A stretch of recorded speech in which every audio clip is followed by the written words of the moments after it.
Okay, you want me to explain the science of negating from undead unluck? This is not as complicated as I think most people would assume it would be, but that's just because I'm taking this from sort of an abstract standpoint. In science, our goal is to always ask why and have the answers to that question fit with our observations. Eventually, science sets a boundary that they have to try and push past somehow.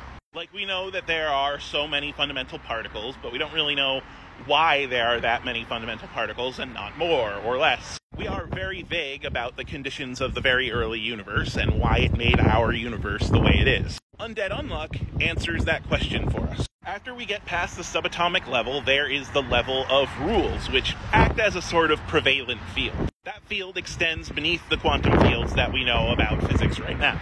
By altering the attributes of that field, it alters the way that all the other fields in the Undead Unluck world interact with each other. You've already seen one of those rules in the anime. You've seen spoil. Because spoil exists, the chemical reactions that allow things to decay also exist. As long as this field of spoil extends throughout the Undead Unluck universe, then things will decay. Now, why am I calling this a field? Because in physics, when we describe things as a field, we also get to describe whether or not things interact with them.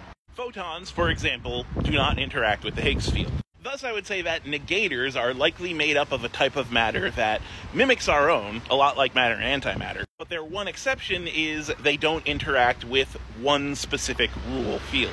Which, interestingly enough, gives us a glimpse at what the Undead Unluck universe looked like in its primordial days, before there were many rules about. Like, not only would you be able to live forever, but you could really easily clone yourself, create energy out of nowhere. Like, the only thing keeping the laws of physics acting like they should are these rule fields. But since each negator negates one rule, they simply do not interact with those fields and operate in respect to those fields as the primordial universe would.